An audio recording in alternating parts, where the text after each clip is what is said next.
मी दररोज ठरवते की आज इंस्टाग्रामवर काही ना काहीतरी अपलोड करणार आणि शूट पण करते मी, पण एडिटिंगचा एवढा कंटाळा येतो की त्यामुळे ते पॉसिबल होत नाही.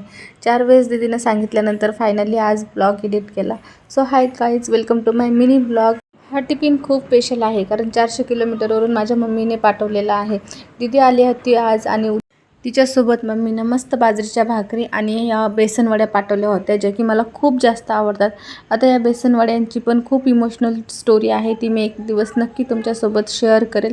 आणि जेव्हा पण दीदी असो किंवा कुणी पण असो किंवा मी गावाकडून येत असो, माझी मम्मी मला नेक्स्ट डेचा टिफिन नक्कीच देते, की कारण आल्यानंतर मला टिफिन बनवायची गरज नाही पडेल म्हणून.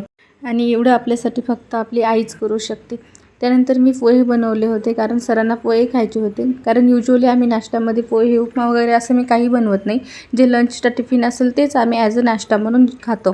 आणि मस्त बाहेर गॅलरीमध्ये बसून आम्ही जेवण केलं. त्यानंतर गावाकडून मम्मीने आंबे पाठवले होते, मस्त पाडाचे आंबे होते पिकण्यासाठी, मग मी टाकले. आणि त्याचबरोबर मम्मीने काही सामान पाठवलं होतं दीदीसोबत, जसं की शेवया, बेसन पीठ आणि साबुदाण्याच्या पापड्या वगैरे. नंतर दीदीला लगेच जायचं होतं वापस, कारण तिची लगेच ऑफिस चालू झालेलं आहे त्यामुळे. आणि सर तिला सोडायला गेले. एवढं ऊन पडलं होतं आणि ह्या दोघांचंही जाण्याचं बिलकुल मन नव्हतं, तरी पण हे गेले. त्यानंतर मग मी घरचं आवरायला घेतलं. खूप जास्त गर्दा पडला होता.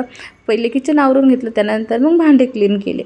आणि सरांनी कॉल करून सांगितलं की 5 मिनिटात पोहोचतं, लिंबू पाणी रेडी ठेव.